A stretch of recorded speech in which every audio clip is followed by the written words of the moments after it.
coming off that big win over Glover Teixeira in Stockholm, Sweden, exercising those demons from a couple of years ago. What a performance. I said afterwards, in my opinion, his best in recent memory and maybe the best that he's had in the UFC, period. There he is, sort of. Half his face. Alex, how are you? I'm good. How are you? I'm doing great. It's very zoomed in on your face. We just see your beautiful eyes, but not the entire face. Is it possible to go back just a little bit? Like this? That's perfect. That's perfect. Great. Thank you. I appreciate you joining us, and congratulations on the win. I said before you joined us that it kind of felt like you were exercising those demons of a couple of years ago against Rumble in Stockholm. Do you feel like you could kind of move on from that after what happened last Sunday? Yeah, absolutely. Felt good all the rounds. Everything had it under control, and just felt great. Just felt great fighting Teixeira, and yeah, it was a good night, a really good night. Were you thinking about that night against Rumble a lot? Fight week, like kind of, that was the last time you fought there. Was that on your mind a lot? No, not at all. Actually, I was, I'm long past that fight, long time ago. It was a tough night, but I just had to let that go and look for the next challenge, basically. Was that your best performance in the UFC? Well, one of my best performances, I'll say. Everything just came together. So I felt good. Everything was on top. My conditioning, my timing, and everything. So felt great. Perhaps the biggest takeaway from the fight were the uppercuts, and the 3 in a row to finish him was just nothing short of amazing. It was like straight out of a video game when you just go to the same move over and over again. Was that part of the game plan? Did you guys see an opening in his defense that led him to be susceptible to the uppercut? Yeah, I've been watching his fights a lot, and I've seen him been caught with those uppercuts, and Rumble knocked him out with that uppercut. So I knew he was open with that, and he just comes forward all the time. So it's a good way to time the uppercuts when it comes forward. Right. So yeah, it was one of the key things in the fight. It was also interesting because it felt like you were using your range, your length. I mean, not to say that you haven't used it in the past, but it really kind of felt like everything came together for you in this fight. Like this was like the perfect fight for you to use all the attributes that you have over your opponents. You're a very tall guy. You're a very long guy. Has something clicked in training? Was this just your kind of night? Because it really stood out more so than in the past to me that Alex is using his best traits in the fight. Well, I guess so. Everything just came together, and this is how I fight. This is what I do best, and I just went back to where I started when I started the sport, like my footwork and my speed and precision and everything. So everything just went good, and I feel like I came back to how I should fight, and like you said, everything just clicked, and in my fights was before this fight was it's been I really had it got that opportunity to show exactly what I got and what I have, and I did that against Teixeira. So it's an amazing feeling. Was there a point in the fight where you were talking to yourself and saying, what do I have to do to actually finish this guy? Because it seemed like you were close a couple of times, but he just wasn't going away.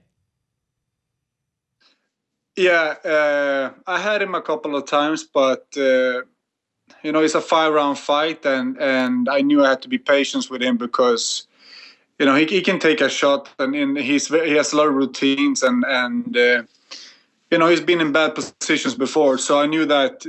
Even if I caught him, I have to be patient and take it easy. So that's what I did, and just I took my time, and then when I saw I had him after my 3 uppercuts there with a straight right, I knew it was over. Yeah, because he was wobbling, but yeah, I need to I had to have patience in this fight. I love the way you walked away after you finally finished him. That was pretty cool stuff to watch. It was very calm, cool, and collected. Now, you also made headlines afterwards when you Thanks. proposed to your now fiance. When did you decide that you were going to do this in the cage? How long ago? Well, a couple of weeks, I believe it is, and nobody knew about it except my team. Okay. And yeah, so we had the ring with us and everything. So I just when I win this fight, I'm gonna take the opportunity to make it happen. But the thought hit me too. If it shouldn't be my night, and maybe if I would lose in that fight, I'll probably do it somewhere else, not in the cage. But everything went well, and yeah, and I asked her. So I have many questions about this. First off, who was holding the ring throughout the fight? Well, I believe it was my manager, and then he gave it to Dan. Wow. When he came in, so he had it in the back pocket. That's a lot of pressure to be holding on to that ring throughout a fight the whole night and everything. Did you hand it off to him at some point before the fight? And also in your mind, it's a lot. Like I remember when I proposed to my wife, I was sweating, I was nervous. I mean, you know what's going to be said, but there's a lot of pressure there to prepare for a fight of this magnitude and to think about doing that. That's a lot to put on your shoulders. Yeah, but it was just a boost for me, nothing else. I felt good through the whole fight, but I felt very relaxed and calm before the fight. I felt really good because we just had a baby and everything. So I felt like, a fight is not that important as getting become a father and everything. That's a challenge you have the rest of your life, and this is just a fight, win or lose. People forget it about in a couple of weeks. So I didn't see it as big. I just felt like it's nothing to compare to become a father. So I felt calm and felt relaxed, and I just had fun in there. The pictures of you and your baby on social media are great. Congratulations to you and your fiance on having the baby, and it's just beautiful stuff. I feel very strongly about fatherhood, so it's nice to see. And I ask fighters this a lot, and I'm always curious to hear what they say. You become a dad so close to your fight. Did you feel like a different person as you were preparing? Once the baby arrived, did you feel okay? Did you sense within yourself that you had a different purpose, a different plan of attack? You were focusing on the fight differently. Did it feel like it changed you before this fight? It did. I had the baby just 2 weeks before the fight, so I didn't really land at home. I was just we had the baby, and then we came home, and then I went to practice right away. So I didn't really land at home, and I didn't have the time to feel how it is to be a father. That's what I've been doing now after the fight, though. But everything just came so quick, and for me, right there and right when I was there, and we got a child, I felt like a lot of motivation, and like I told you before, I just felt like, wow, this is the biggest thing I've been through, and the greatest thing I ever felt. So. When I was training, like the last 2 weeks from the fight, and then the fight and the weigh-ins and everything, I just felt calm and relaxed. It felt like, nothing can compare to that. So, sure. I felt just calm and I had a really good feeling through the whole fight week and everything. I guess it helps put things in perspective as well, and make you realize what is very important. Does. Yeah. So after the fight, you also made headlines. What comments about Jon Jones? I mean, we don't often hear you speak like this, and I think that it really stood out when you said that you thought that he was a bad person, and you were rooting for DC, and that led to him tweet about you, and then you tweeted back. Do you regret anything that you said, or do you stand by it at this point? No, I stand by it. The thing is, they had a press conference after the fight, and then they asked me about Jon Jones, and I just told them the way I feel. I just told them the truth. Yeah. I'm not a trash talker.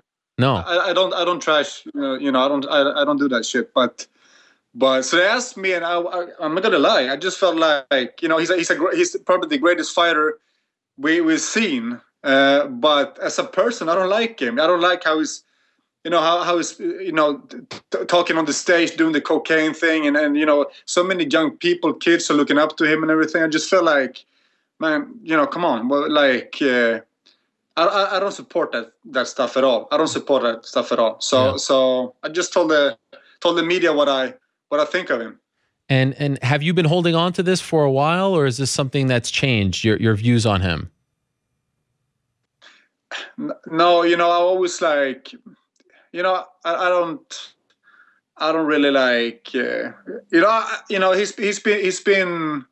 he's been getting caught for everything. It feels like he's just one thing after the other. But then when we were sitting on this stage with DC, and he just said like, he did cocaine the week before he fought him, and he just, he's not even embarrassed telling that stuff. He's just proud telling that stuff. And for me, that's just, you don't do that. Come on, you not being such a good fighter, and he's been doing so much good. Nobody's been really be able to compete with him. He's been the pound for pound the best guy. I believe he is, and he hasn't lost. He hasn't lost yet to nobody. So I just feel it's that's just how I feel. Your fight against him at UFC 165, my favorite fight of all time. I think it's the greatest fight in UFC history. And he told me around a year and a half ago that when he was walking to the cage, he thought that he was going to lose because he was such a mess before the fight, partying and doing all kinds of drugs and things like that. Have you heard him talk about the fight? And if so, what do you think when you hear him talk about it that way?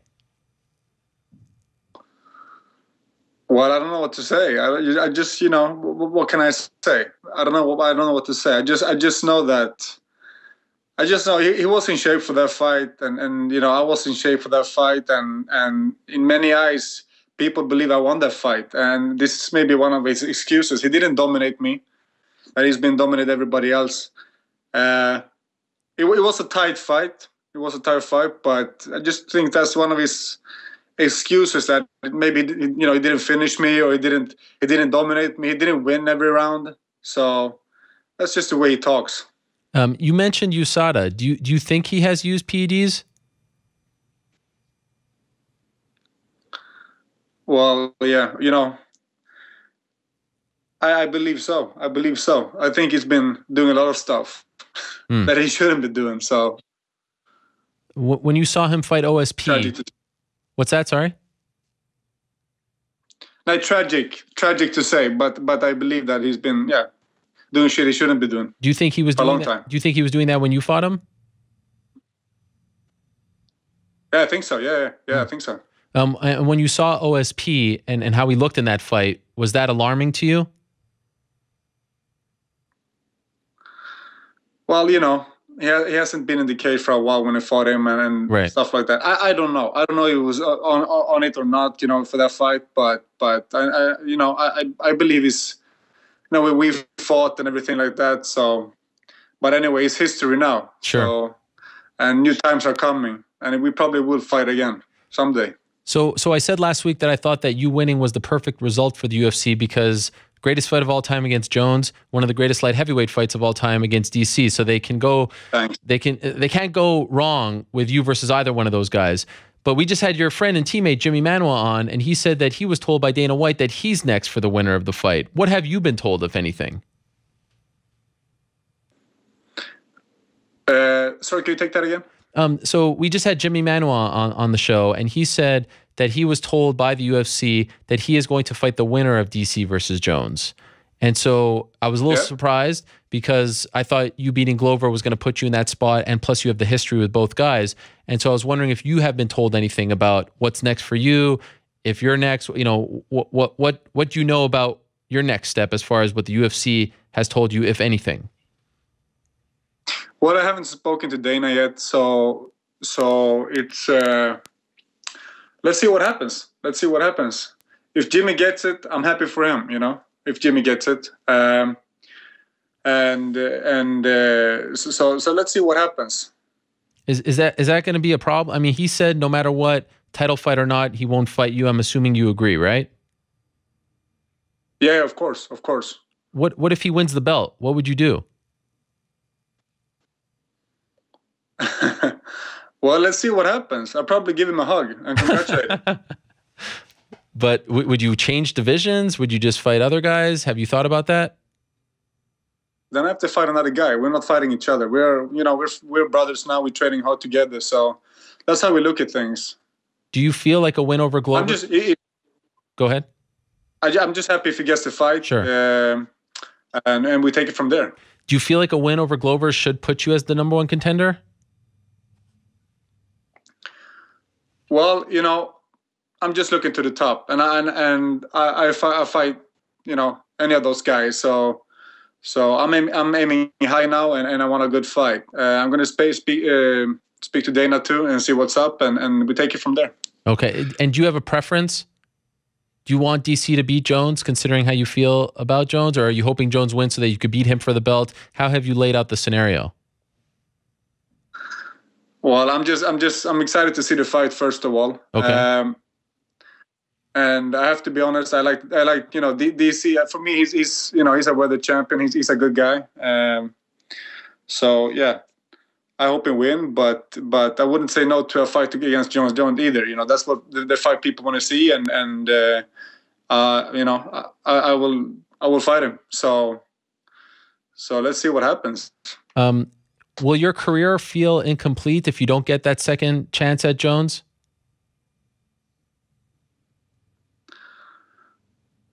Well, it's one of those fights you really want. You really want, and I want that fight, and I know the fans want that fight. So, and I know he wants the fight too. So, yeah, probably. Yeah, it was interesting when because I know when he tweeted you were probably sleeping because it was like late night here in America and early there. How did you find out about it, and what was your reaction when you saw these tweets about you? And he didn't tag you; he was just writing about you. Yeah, no, I got it. I heard about it first. Yeah, and then I looked it up, and then I saw it. Did you laugh? What was your reaction? I was just laughing. Yeah, no, I was just laughing. I was just laughing. It was great. It was good fun, at least for all of us involved. I don't know about if you enjoyed it, but I'm sure your phone was blowing up, people asking for your reaction, right? Oh, of course, yeah. Yeah. Are you going to go to Anaheim for the fight? Are you going to be there? I believe so. Oh, great. Okay. And in a perfect world, when do you want to fight again? Well, I'm back in training now. It's been a week. I just been resting for a week, and I'm back in training now, and I'm in shape. So I'm going to speak to Dana and take it from there, and yeah, I'm up for fighting. No injuries, no nothing. No injuries, nothing. No, That's great. I feel good. I had a couple of stitches on my eye, but that's all. That's all. Last quick thing for you. The only criticism that was thrown your way after the fight were the eye pokes. Is that something that you feel like you need to work on? How would you address that? Well, it was just this fight. It's nothing that I actually using in my fights. Sure. It was just bad luck. But yeah, I just have to close my fist basically. Yeah, that's what I have to do. And no, it was he was sad he got eye poked, but he's a beast to share. He comes in to fight, eye poked or not. He just win. He did all in his fights, and all respect to him. He's a fighter with a great will and a big heart. Well, congratulations on the win. Congratulations on the amazing performance. Congratulations on the baby, on the engagement. There's a lot to congratulate you about. Very exciting times for you, Alex. Thank you. Great to have you on the show. It's been a while. I'm very happy for you and your fiance. Enjoy fatherhood. I hope you're getting in there and getting dirty and changing the diapers and getting spit up on and all that stuff. It's I do. Good. I love it. It's the best. So enjoy all of that, and thank you again for coming on the show. Really appreciate it. I appreciate that. Thank you. All right, there he is, the Mauler, Alexander Gustafsson, stopping by. Great stuff from him last Sunday, defeating Glover Teixeira. Great stuff on the show. Good to have him back on the show once again, and we look forward to seeing what's next for him.